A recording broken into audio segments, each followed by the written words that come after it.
Hello, everyone. You're listening to Digital Builder, a podcast brought to you by Autodesk, made for construction professionals who want to hear from those on the forefront of construction technology.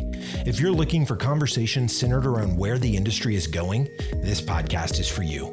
Each episode will feature a conversation with a construction industry leader. Together, we'll dig in on themes related to connected construction and discuss where the future of the construction industry is headed. Now let's get started. Hello, everyone, and welcome to episode 20 of Digital Builder. I'm your host, Eric Thomas. This week, we'll be recapping some big moments from Autodesk University, which wrapped up last week. We'll also discuss the concept of a platform and what it really means for construction teams, followed by a glimpse into the future of construction technology. To help me tell this story, I'm joined by Sid Haksar, Head of Strategy with Autodesk Construction Solutions, and Jim Lynch, Senior Vice President and General Manager of Autodesk Construction Solutions. Sid leads the Autodesk Construction Strategy team and is responsible for driving the company's point of view on the future of construction. He also closely monitors the industry's technology landscape, leads the strategic planning process, and regularly evaluates potential opportunities for expanding the business. And Jim has been a driving force for construction at Autodesk for over 20 years. His legacy is closely tied to the company's successful scaling of Revit, the establishment of BIM as an industry standard, and most recently, the explosive growth of Autodesk Construction Cloud. And for those that have been listening since the show began, you'll know that Jim is our first repeat guest, which is a really exciting milestone for us. Thanks for joining me on the show today, gentlemen. Thank you, Eric. Thanks for having us. Thank you, Eric. Yeah, pleasure to be here for the first time. Looking forward to it. Yeah, it's going to be a fun conversation. But before we dive into the episode, I heard at one point during the years you've been working together, there was a challenge made for a boxing match. And I have to know more about what that was all about. Okay. So, Jim, do you want me to go first with my version? I think you should go first with your version. So. All right. It usually is a little bit more entertaining here. So I'll tell you. So I love boxing, and actually prior to the pandemic was working out with a trainer. And I know Jim is an avid athlete, and I'm sure he can talk to you about that. So I asked him to come to the gym with me and spar, which then led to my suggesting rather than doing something behind closed doors, let's box for charity. And unfortunately, the pandemic scuttled those plans. Though Jim thinks he'll easily knock me out in the first round, while I'm pretty confident that my conditioning, my speed, and defensive skills will keep me out of trouble and get the job done. So there you go. Well, I'll just say that, I've had a lot of employees over the years ask me some interesting questions, but I don't recall any of them ever asking me to spar in a boxing ring. And, I when Sid said it, I just plain straight out said, Sid, I think that's a really bad idea. I mean, I can't go and hurt one of my employees. I value the work that Sid delivers, but I did have to remind him, I grew up in Boston. I still play ice hockey today. I just don't think you want to get in a boxing ring with me. So luckily, the pandemic has, prevented this charity boxing match to happen, because I'm also really competitive. So, once I'm in that ring, I can't take responsibility for what might happen. So that's the story, Eric. I like it. And hopefully we'll never hear a part B on this. I can't say I've ever challenged my manager or boss to a fight before. So, Sid, I admire the bold choice there. And hopefully once the pandemic subsides, we can reignite this conversation and see where that kind of spins up. But aside from the box... I live in hope. Yeah, I hope so as well. We'll see where we can get that charity part going. Exactly. So for those out there listening that aren't familiar with Autodesk University, which is one of the topics we're going to cover today, this year's global digital event included over 300 sessions with industry leaders, 80 construction sessions, industry talks, demos, keynotes, news, and a whole bunch more. And this podcast actually launched alongside AU exactly a year ago. So I'm really excited that we're still out here bringing great content to the industry. And it's a a ton of fun. But kicking off our post-AU recap, I really want to hear each of your favorite parts of this year's event.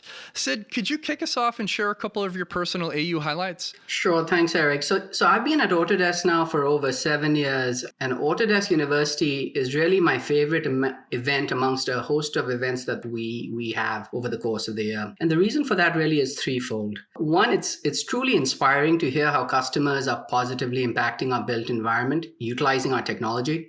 Second, the opportunity to interact directly with our customers is frankly priceless, and I really look forward to those conversations. And then finally, third, really just getting to walk the exhibit halls and meeting with construction tech companies and see how they're pushing the envelope around innovation and helping advance our industry forward. It's almost like me being a little child in a candy store. So it's really a fun time. Obviously, unfortunately, the past 2 years have been virtual for obvious reasons, but I'll say that the silver lining has been the ability for more individuals to really participate, given that we made AU a free event to attend. So I think that's been great. In terms of favorite parts for this year's event, I really love the live meetups and how they brought together different stakeholders across our industry to share business challenges and how they're using technology to mitigate those challenges. And a couple of sessions that I really liked was the Life of Pipe, which I thought the name was ingenious for those of you who've seen the movie Life of Pi, which really highlighted the various workflows from pipe design through fabrication to installation. I think another timely session was Field Tech and Rollout. Again, as the name suggests, it's all about scaling tech in the field and managing the change that comes with it. And then last but not least, one of the other sessions that I really did enjoy was ERP integrations for Autodesk Construction Cloud. We obviously announced our integration with Sage 300, and we will continue to be adding additional integrations based on our customer needs. But one final point I think is worth calling out, which is we believe we have the industry-leading cost management offering,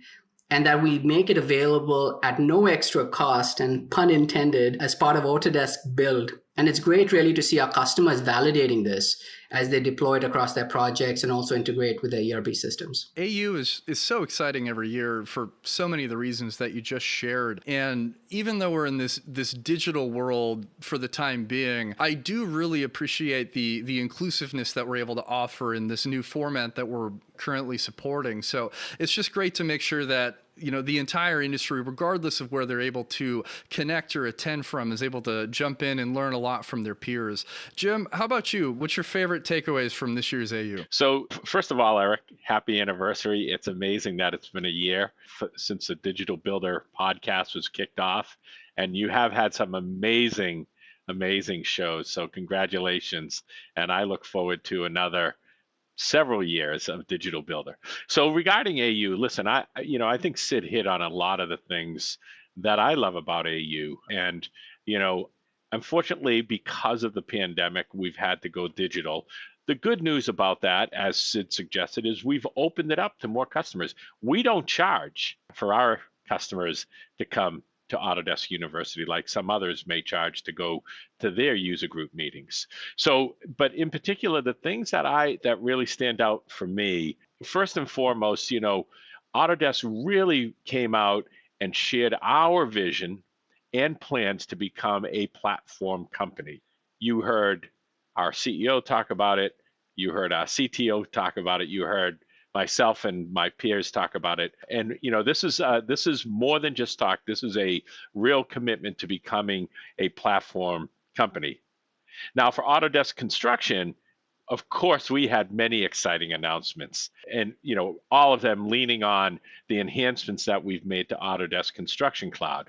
We also announced the fact that we're bringing Pipe into Construction Cloud. We're unifying Pipe to be part of Autodesk Construction Cloud. And don't forget, we also announced a new technology called Bridge.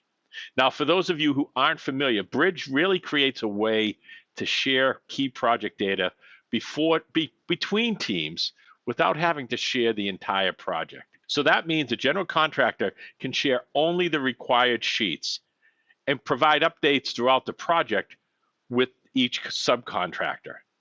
This really opens up a whole new era of collaboration for construction.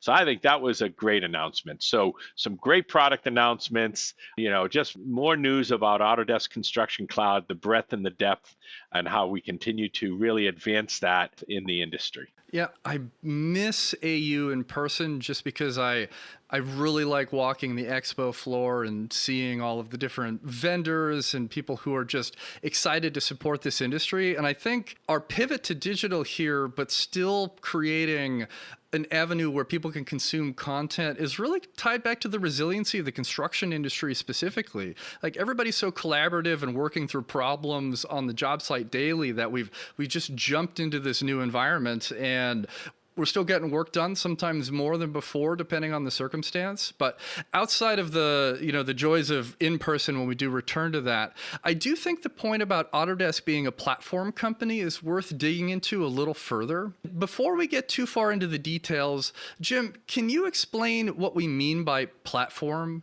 It feels like everyone offers some type of platform these days, and I think those out there listening would really benefit from hearing Autodesk's definition. Yeah, I think it's a great question, Eric, because you're absolutely right. Everybody talks about platform, and there are many out there that seem to think because they have APIs, they have a platform. Well, the fact of the matter is that almost every SaaS product today has APIs that let you exchange data with other applications. But a true platform really plays a more active role in coordinating how products work together. Right? It's really a single experience where designers, engineers, builders, they can all harness the data and the tools they need when they need them, no matter what industry they're in, anytime, anywhere, on any device.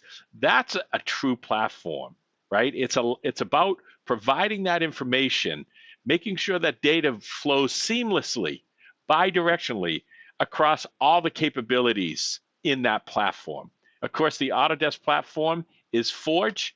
Autodesk Construction Cloud is built on Forge. Autodesk Construction Cloud as a platform delivers, connected data, right? It connects data, it connects teams, it connects workflows, and it really provides an environment that feels like a single environment. And oh, yes, we also have all the APIs as well. So you're absolutely right. There's a lot of different definitions of platform out there, but a true platform just plays a much more active role in coordinating the information and the data. And a true platform, like we're building at Autodesk, isn't limited to a single industry.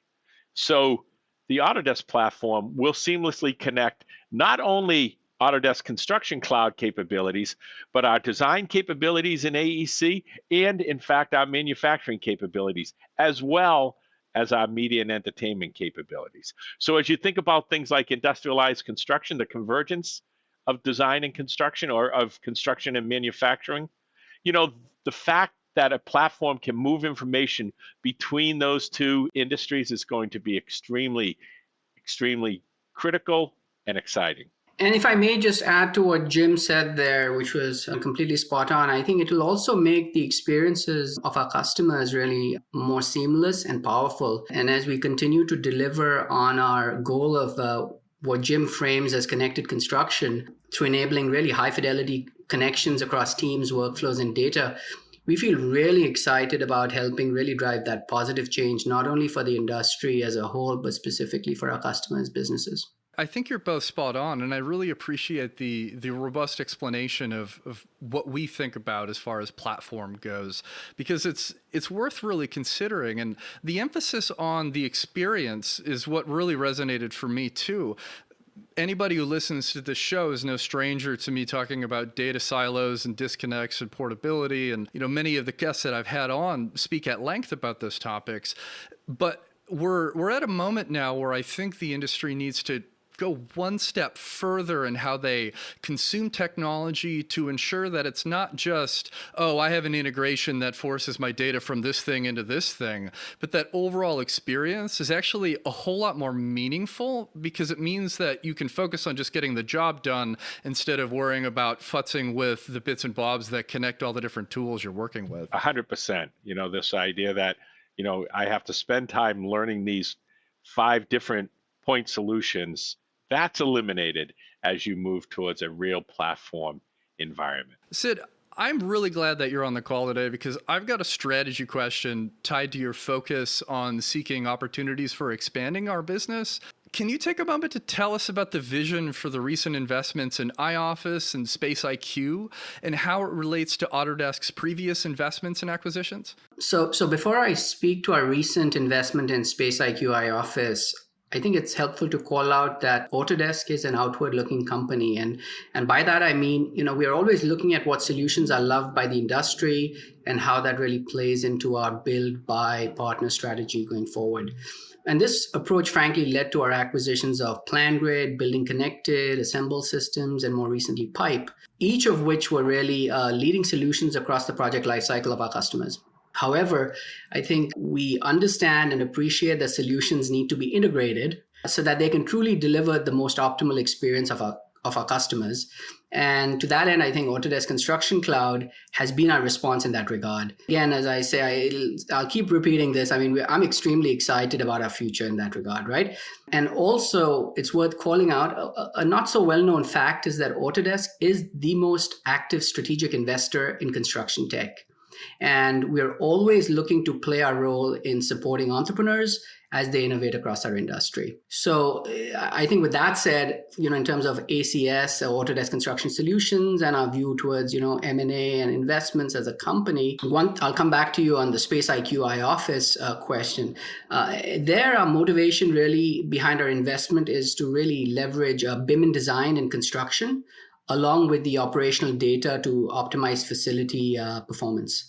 And as we think through the building lifecycle from design through build and ultimately operate, be it our work with Autodesk Tandem and now Space IQ and iOffice, will really enable our owner customers to utilize the operational data to ultimately make better informed design and construction choices in the future. So in summary, I think we're really excited about this investment and partnership, and there'll be obviously more to come in the future. Sid, I feel like you've been listening to recent episodes of Digital Builder because we've been talking about digital twins, and we've had a couple owners join us to talk about that future-focused, style and expectation that owners are starting to adopt when they're building new projects or renovating others. So I appreciate your look into why the strategy team operates the way they do and why they bring all these tools in. And also thank you, since that's how I ended up joining the Autodesk family when PlanGrid got acquired a few years ago. So it's been a ton of fun to just see the evolution of our technology and our tools in the last few years, and it's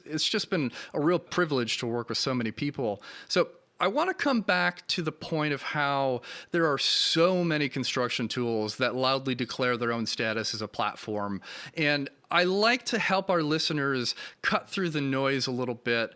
So I'm interested to hear, what questions should they be asking to ensure that the tools that they're evaluating are a good fit for their team and actually do meet the criteria of a platform? Jim, could you kick this one off for us? Yeah, sure. Happy to, Eric. It's a good question, and it's an important question. As you said, everybody has their platform flavor of the day. I think there's a handful of questions, and I'm going to ask Sid to dive in here as well, because this is something we talk about a great deal at my staff. But I think, first and foremost, ask them about the data. I think data is such an important, it's the key component of a platform, right? Having a single source of truth is paramount. And it is a core pillar in the strategy of really creating ways for companies to work from the same documents while respecting the data ownership aspects of it, right? So ask those that are selling you a platform who has access to the data, because some solutions limit access to the data. They only allow the license holder, to have complete control and ownership of that data. So that's a key question. I think you have to ask how they define the life cycle of a construction project and when it is complete, because, a true platform supports the life cycle from design through pre-construction, out to the job site, out to operations and maintenance. And if it's a project that is using, or connecting to manufacturing systems, for example, for prefabrication, that platform also should connect you into that world.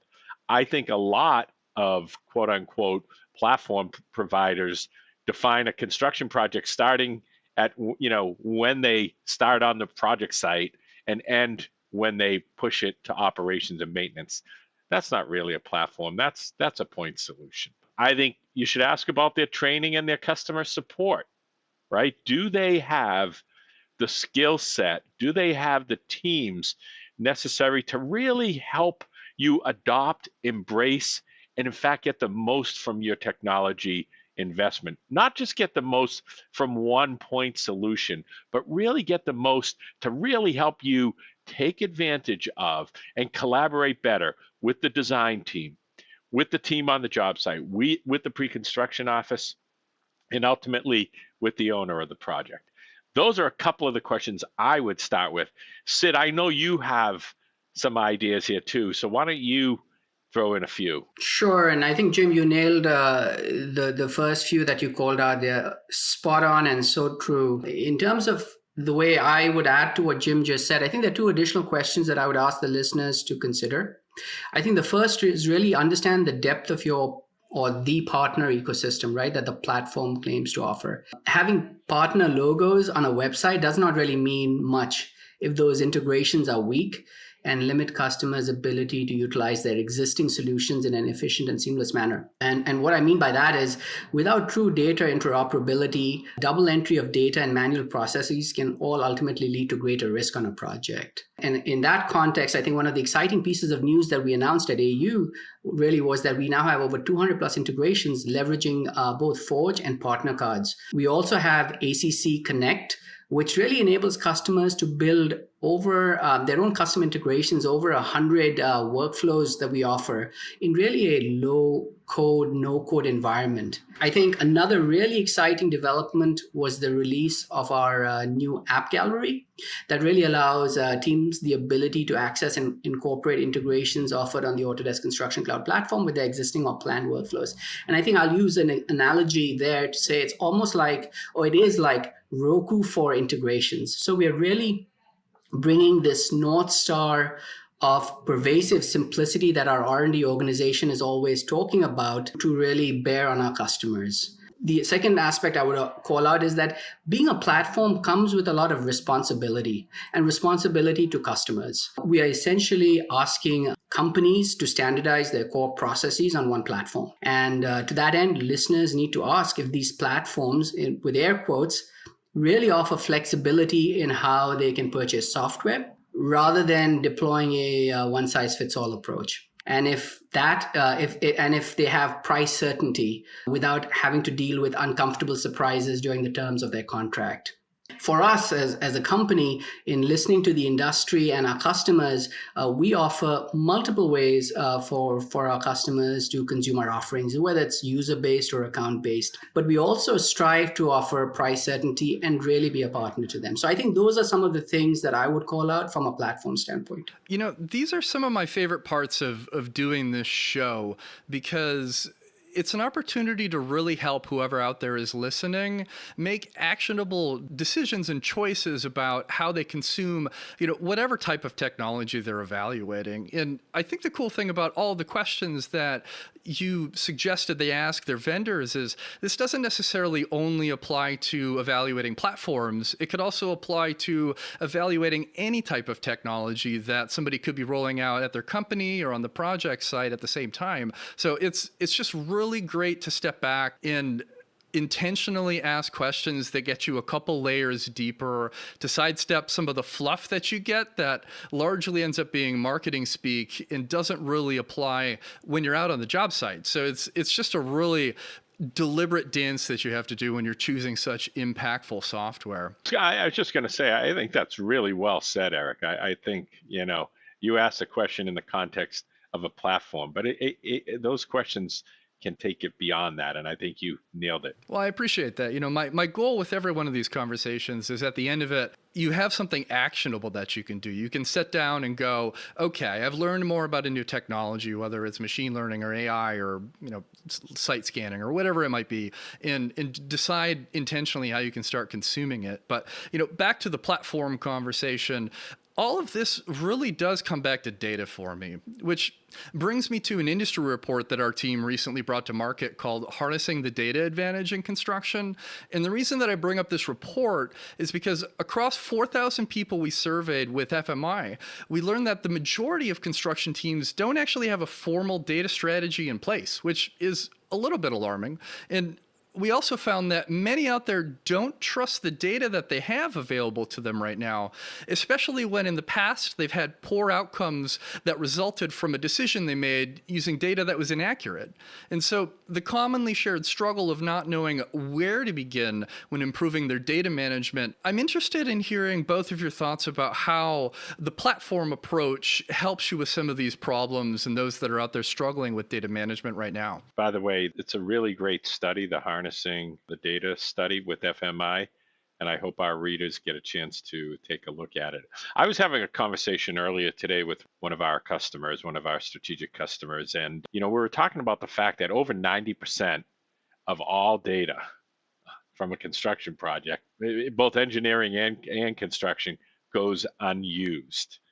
And again, this is where the platform play comes, because platforms enable you to collect data, to capture data across the life cycle of the project, whether it's from early design or when you're just starting the estimating and takeoff process to when you're out on the job site and you're trying to get things done and you find issues that you need to deal with. And so the idea of capturing all that information in one place and then being able to apply things like machine learning and AI to that data really helps you turn that data into something that is helpful to your business, to drive better decision making, to capture and catch issues before they take place. So everything you said about the data piece is so accurate. And this really does resonate with customers, and they are really paying much closer attention to how they can tap into their project data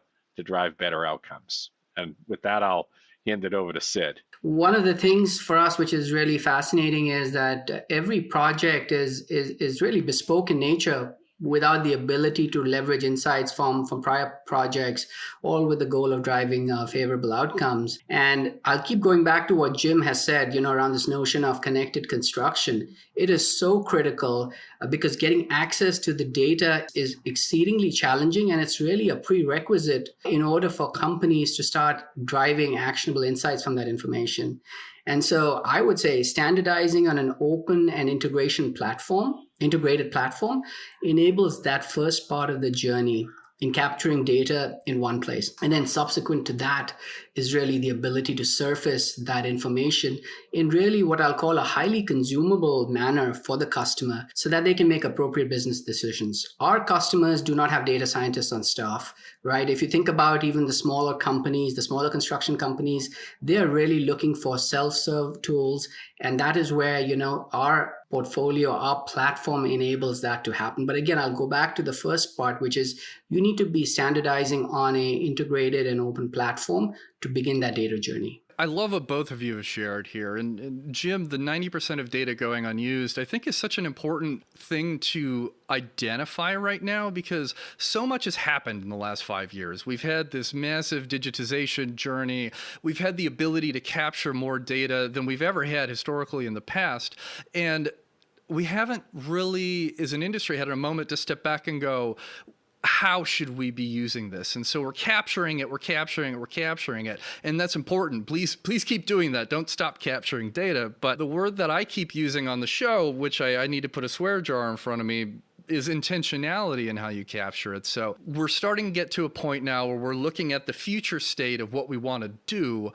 And now we get to make choices about how we capture it, how we standardize it, how we consume it, which brings us from the current model, which is often project level decisions made in the moment with limited access to data or possibly inaccurate data. And we get to make this big industry swing where we go, okay, now our project level decisions are more accurate because the data that we're using is accurate and the people trust it. But now we get to take that one click back and we go, okay, organizationally, like, what are we learning from this information? What do we look to in the future? And how do we make those choices? And if you're building that on data and you can be confident that your data is correct and it's all there, the ease of those self-service platforms, especially for the customers that don't have so many resources to have a team focused on this, it's an entirely different conversation. And you can tell I'm passionate about this. Right. And I'm going to have Jay Bowman from FMI on the show very soon with another guest, which I'm excited about, because we spent a great deal of time bringing that report to market, and there's so much to uncover as far as, how we can improve data strategies across the board and the ROI associated with that. And I'm not going to give up the ghost too quickly. So everybody out there listening, if you find this interesting, look for a couple episodes down the line, because we're going to talk all about it. But I want to pivot to the future now. We've talked a lot at length about the takeaways, and I think we captured what was up at AU and really uncovered the importance of our platform approach for our peers out in construction. But I'd like to highlight a moment during Andrew's keynote last week where he said, it's been like a decade of change all crammed into 18 months. And I think it's an accurate observation about the world today, especially for our friends out in construction. And with that in mind, I think our listeners would appreciate hearing some of the themes that come up when, each of you speak to industry leaders about the past 18 months and how they feel about how it will impact the future of construction. Sid, could you kick this one off? So obviously the construction industry has, it's been massive challenges that they've faced over the past 18 months. If there is that silver lining to the pandemic, has really been the increase in cloud adoption as companies have adjusted their work processes to really account for remote collaboration due to work from home mandates or job site restrictions. That said, and fast forwarding to today, as we look out into the future and in our conversations with customers, they fundamentally believe that they will be very different in both form and how they operate compared to how they are today. And so from hearing what they tell us, I think, and in our view as well, we see a couple of things. First, we see companies increasingly being data driven. Jim talked about, 90+% of the data that just goes not used in the engineering construction phase. So we would expect to see increased focus and scrutiny on unlocking the value of their data to drive better decision making, both at the project level, as you said, Eric, but also at the firm level. Second, there's just this massive ongoing labor shortage that's driving the need for increased automation to augment what I'll say is human processes, both in the office and on the job site. So we expect to see that happening more over the next several years. Third, I think we expect to see companies explore alternative business models, things like vertical integration, offsite construction, amongst others, as they really look to uncover scale economies. I'll even add, frankly, things like Tandem, which allows them to manage facilities post handover. That's a whole new business model for construction companies, and they're looking at that because they don't want to be at the whims and fancies of project-based revenue. And then I'll say the fourth one, last but not least, is given that our industry generates a significant amount of waste compared to any other industry, we'll expect to see a renewed focus on sustainability, and whether that is being net zero carbon, and Jim has a lot of thoughts around that, or use of sustainable building materials. Our conversations with customers continue to validate that hypothesis and that thinking. Sid, you captured everything I talk about on the show with our wonderful guests in 4 very on point and bold statements. And I really appreciate it, because I know everybody is a little fatigued with pandemic focused talk. So I don't like to focus on it a ton because everybody's a little bit tired, if we're being honest. But I also think it's really important, specifically for the construction industry, because this was such a unexpected lever of change. Like, it just was a catalyst where we're digitizing, we're figuring out how to be remote in an industry that was never remote historically before. So there's so many changes. So I appreciate the perspective that you can share when you're speaking to industry leaders all the time. Jim, Sid may have stole the show on that one. Do you have anything else to add for our listeners out there? Well, you're right. Sid's answer was spot on, and it's funny. As I mentioned earlier, I was on a call with one of our customers earlier today, and we were talking about these things, and they were talking about their business challenges. I did have a chuckle, Eric, because you said, you finished the data, the discussion, and you said, okay, now let's talk about the future. And I'm thinking to myself, well, wait a second, then we're going to go right back to data, because data is the future. And it is. I mean, Sid said it. Listen, the things that come up in every conversation I have with industry leaders, every conversation, it came up today, was the data piece. How can we, now that we're capturing more and more data, how can we get value from it? Sustainability, their clients are really, driving them to deliver better results, better sustainable results, whether that's, around embodied carbon, their carbon footprint. That is a major topic. And then, as they look to the future, it's like, okay, how can we do more things in a controlled environment, making it more predictable, making it safer for our teams? And, it doesn't have to be full-blown modular. It can just be a better approach to prefabrication. So those are the themes that come up. And I have to say, Andrew's statement is really a good statement. The fact that it's been like a decade of change crammed into 18 months. And I think you're right, Eric. It's truer in construction, more true in construction, I think, than anywhere else. And I think this industry was moving at a fast pace to embrace and adopt technology. And I think that pandemic has actually caused them to go even faster down that journey. Now, I was saying something that's controversial. Could be controversial to the customer I was speaking to today. And I was talking about back in the Revit days. After the Revit acquisition, we were on a journey to really get the industry, get the design community to embrace building information modeling and embrace Revit. And it was hard work, and it took time. Fast forward to where we are today with construction.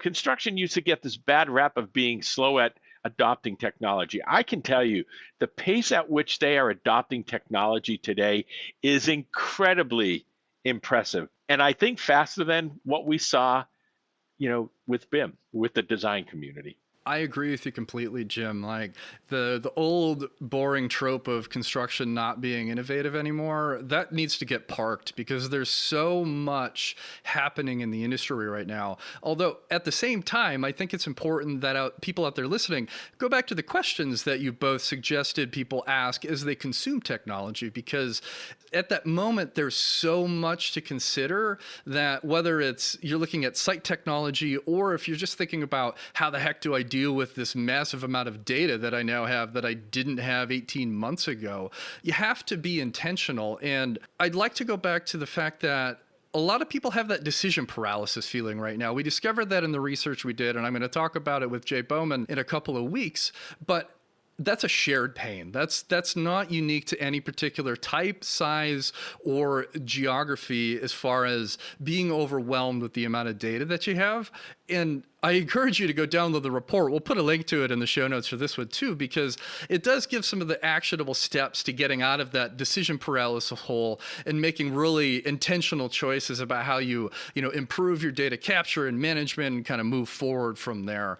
But Jim, I've got one more question for you, and you touched on it a couple times today, but I know you're passionate about it, so I want to bring it up and really dig in here. So, with all of this digitization, the changes with how construction work that we have talked about at length here in the past few minutes, has this had any clear impacts how design and manufacturing are converging with industrialized construction, either today or in the future? Like what's the trajectory compared to when we last spoke 8 or 9 months ago about this topic? Yeah, I think interest in this concept of industrialized construction, or the convergence of construction and manufacturing, where construction looks to manufacturing processes to drive better outcomes, to drive more predictable outcomes, to drive more safety. I think there is more interest today than there's ever been. And customers, the industry is asking, how is the best way to get there?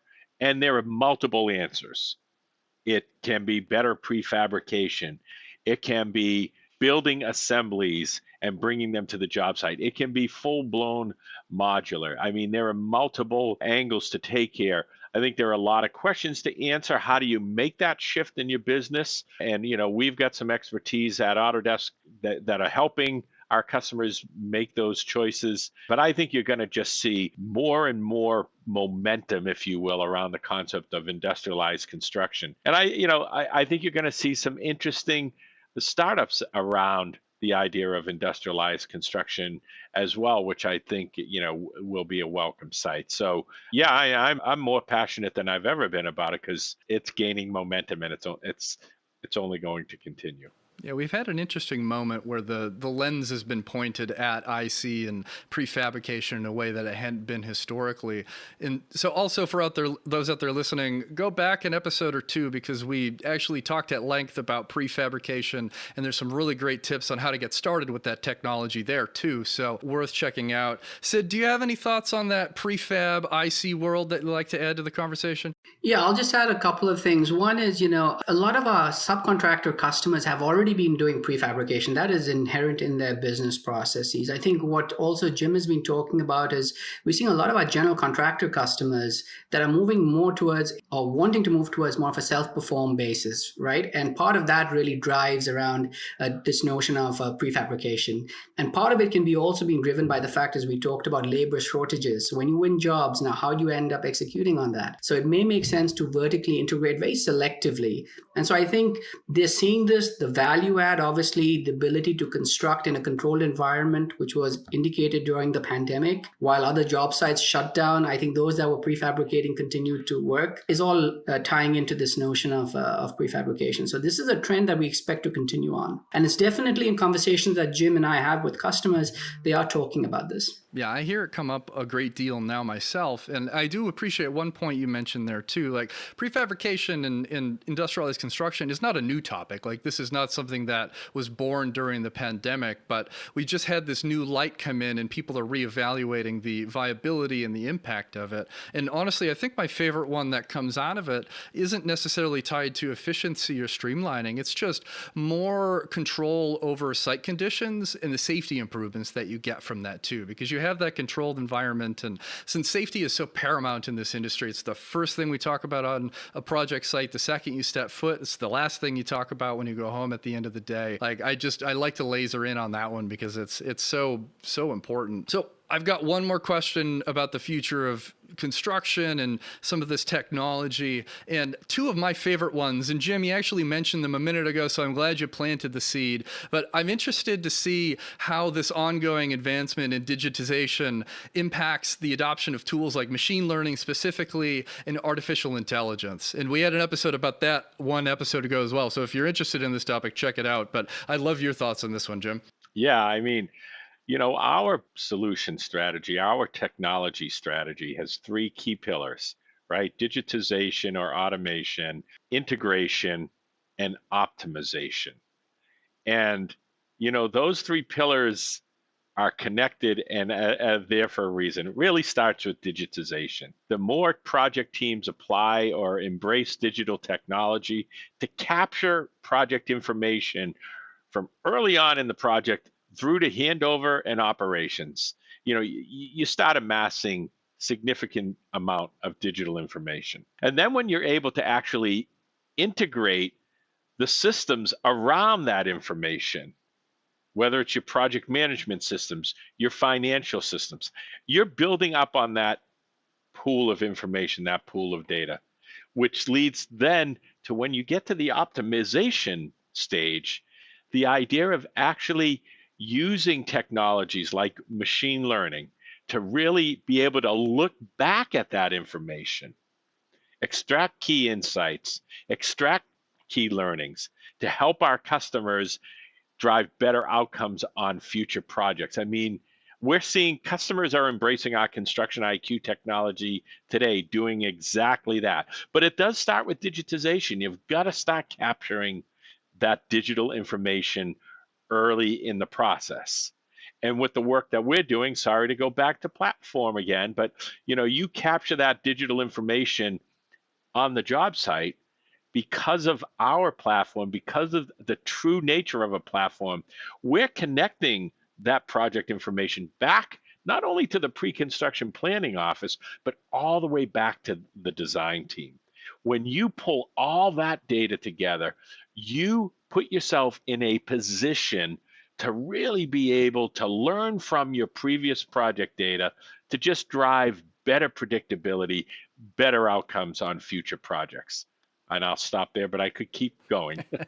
It's such an important topic. And Sid, you made 2 points that I'd like to highlight earlier, and I'll kick it back over to you so you can share some more thoughts. But one is the labor shortage, and then the second one is augmentation. And I think those 2 points are super important for everybody to keep in mind as we talk about these technologies, because a lot of times people are a little bit afraid of the technology because they're fearful of how it will impact their job. But if we keep the labor shortage in mind, in the phrase augmentation, it really emphasizes that these techs are here to help and improve people's ability to get their work done. It's not here to take away their jobs. And so people still will be here doing the things that they do well and will continue to do so. But AI or machine learning can, for example, evaluate 10,000 photographs for site safety, and a site superintendent just can't do that at that scale. So it's building, it's improving, it's making things better with the technology and the data that we have.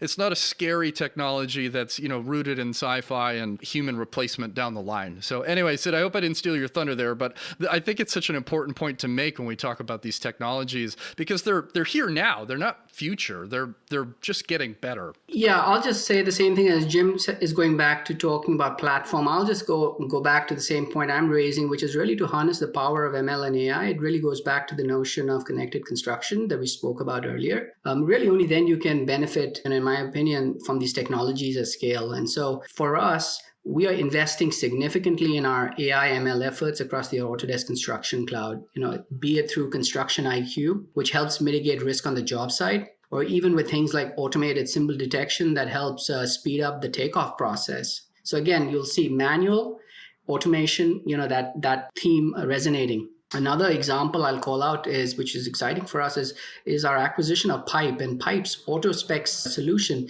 which really applies ML technologies to extract submittals from spec books. This is a very laborious process, and using this technology, this machine learning technology, significantly reduces time and risk for downstream construction workflows. So these are examples of how we're using technology to really help make the lives of our customers easier. Yeah, I think it's all just improvement in existing processes, and it's so nice to be able to see everything at scale. And the takeoff one is always a great example. I remember when I was still working for GCs, I would watch our estimating and pre-con team just laboriously going through and doing takeoffs, and it looked painful. And to be able to just speed that up and allow people to focus on more important tasks, not more important, that's the wrong phrase, but tasks that are better served with human focus, it's just a great improvement. So we're running to the end of our show today. And for everybody that's listening, and Jim, you remember this part as well, to close out each episode, I've got a final question that I ask each guest. And it's, what is one tool that you will always carry in your toolbox, no matter what type of project you're working on?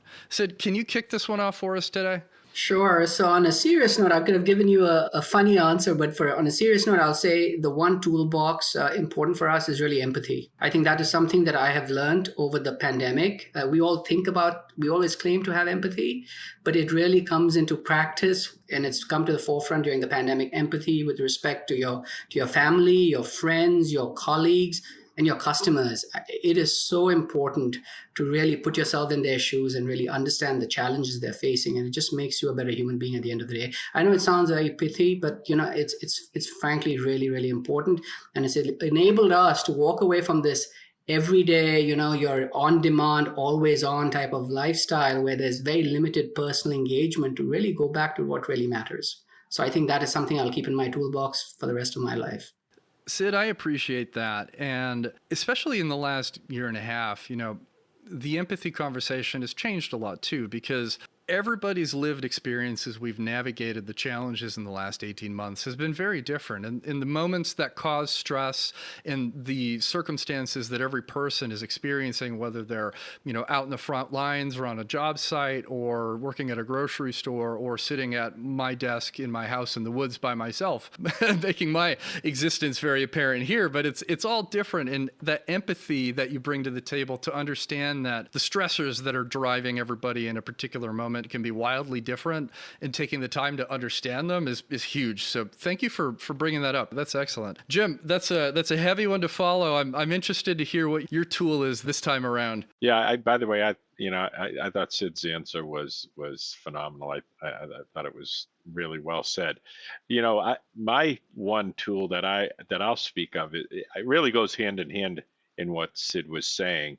And the one tool in my toolbox is my ears, and that's listening, right? I've always believed in seek first to understand, then to be understood. We all need to listen more today to each other. And I think, we spend a great deal of time speaking with and listening to our customers. And so it is the one tool I think that I carry. The other one, of course, is gratitude, but we'll save that for another episode. That'll be number 3. I appreciate that. But you're on point there, and especially in this strange world of Zoom-focused conversations too. Like, active listening has changed a lot now, where you're not just in a room looking each other in the face. You could be scrolling through Reddit while, sitting on this phone call, and I wouldn't know. So you're present, but you're not really listening. So that's an important skill to have. And, you've led our team through ACS. I've appreciated it when you've displayed it as well. So thank you for bringing that to the table. But if anybody out there has any questions for you, what would be the best way for them to connect to you? Jim, can you kick this one off? Yeah, LinkedIn would be the best way to get a hold of me. Perfect. Sid, how about you? Is your LinkedIn presence heavy, or are people looking for other avenues to connect with you? I think LinkedIn's a great way to connect, and, looking forward to those dialogues from there. Perfect. Well, for those out there still listening, thanks for taking the time to join us on this episode of Digital Builder. If you have any questions for me or want to appear on a future episode, you can find me on LinkedIn, much like everybody else on these calls, or via Twitter at builder_digital. And if you're enjoying our podcast, please rate the show in Apple Podcasts or your favorite podcast player. All you have to do is open the app, find Digital Builder, and select the number of stars that you think we deserve. It really is that easy, and it makes a real difference for our team. And of course, you can always like, subscribe to, or share this specific episode if you enjoyed it. And on that final note, goodbye. You've been listening to Digital Builder. To ensure that you never miss an episode, subscribe to the show in your favorite podcast player. If you're listening with Apple Podcasts, we'd love for you to give a quick rating of the show. Simply tap the number of stars you think the podcast deserves, and then you're done. Thank you so much for listening. Until next time.